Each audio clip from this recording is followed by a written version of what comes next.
Look, Doctor, I've got normal 20/20 vision. Then again, maybe I was wrong. The future's still bright. I gotta wear shades, to quote Timbuk 3 back in the day.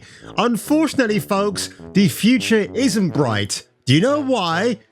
Because Barbara Gordon from the Batman universe, she's black. I know, it's true. And what are we gonna do? Well, only what we can. To laugh, to mock, to be cry.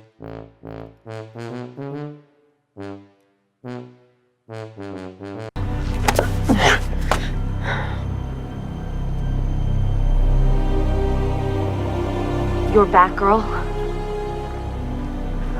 No. Not anymore. Barbara Gordon.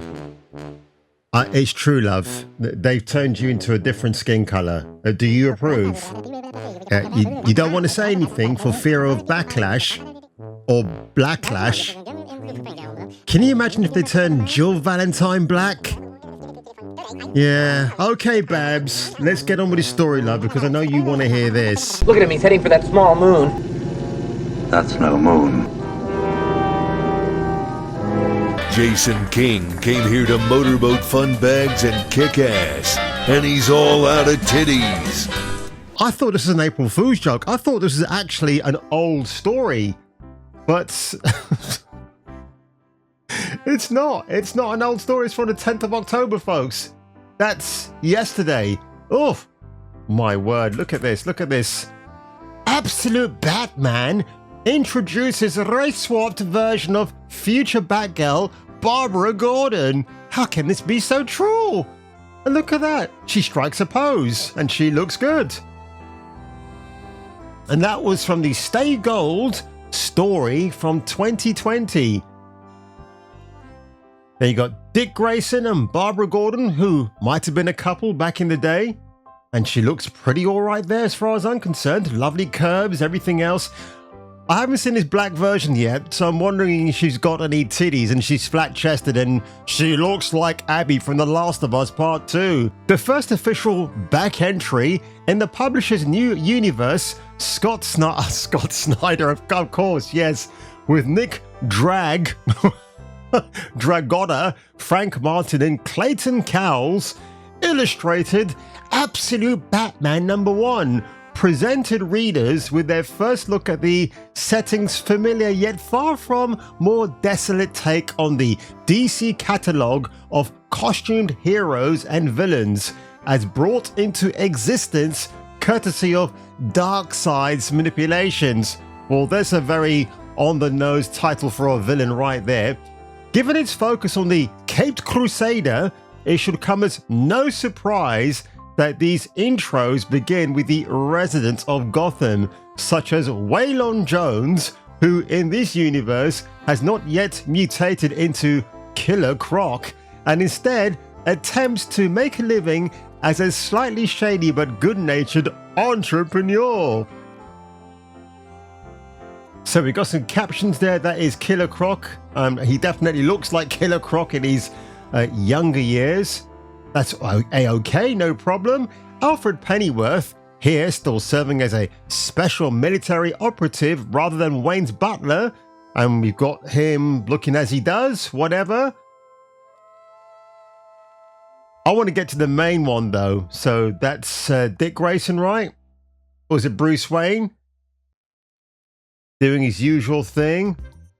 Yeah, he's looking all buff. He's looking all roided up. Yeah! That is, except for the aforementioned girl who will be Batgirl. Oh no!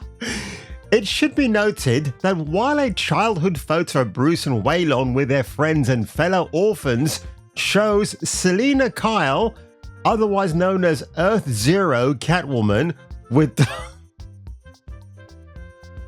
dark skin, this is presumed to come from her half-Latin, half-Irish ethnicity, because it's all about mixed heritage, folks. As established in 2000's Catwoman Volume 2, Issue 81, rather than a Julie Newmar-style race swap. Hey Bruce, I'm talking to you. This is our home, man. Someone's got to do something. So that's the childhood photo they're referring to. As seen during the party animal gang's run on Gotham City Hall, after hitting the floor to dodge a barrage of their bullets, Commissioner Gordon reaches for the hand of a black police officer who responds to the commotion by yelling at "Dad!" before he tells her, "Barbara, just get everyone out of here now." Could be an adopted daughter, maybe.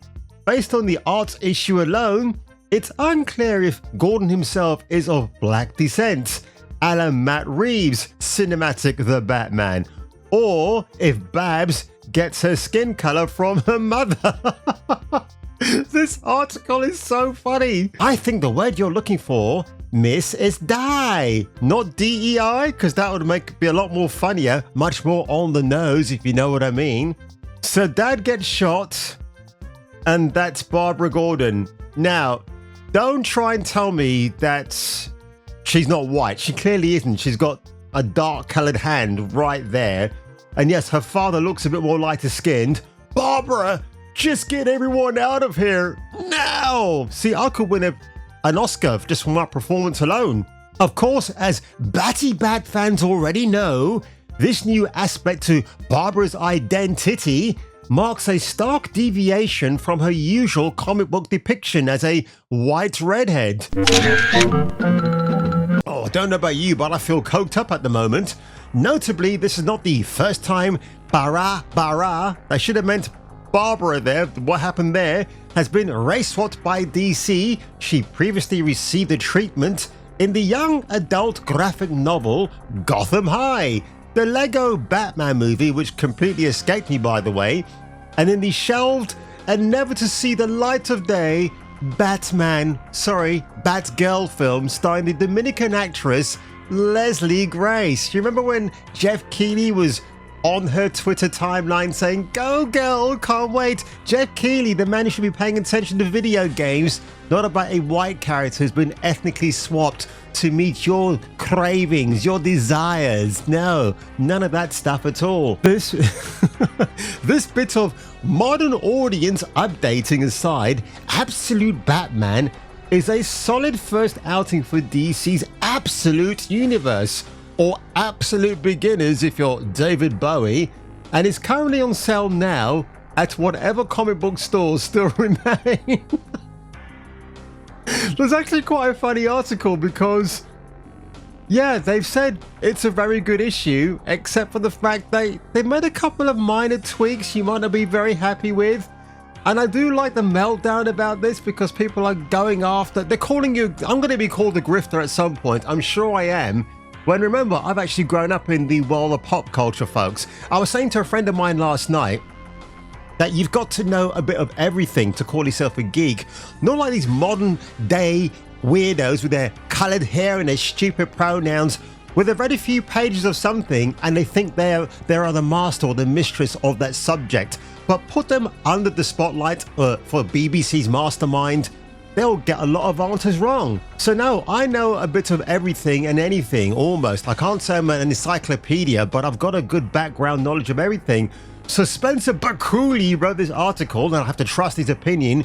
He's read Absolute Batman #1, and he liked it, but that's the Barbara Gordon I know and I like, okay? In the original, well, I would say the Batman cartoons after the animated series, she still looks good there. She looked good in the original, right? Bruce Timm. But goodness gracious me, man, this is what it's all come down to. Take your favorite white character, because again, the reason why I have to keep reiterating this, folks, Hollywood cannot, and it's not just Hollywood, people who are working in comic books now, they have no clue what to do.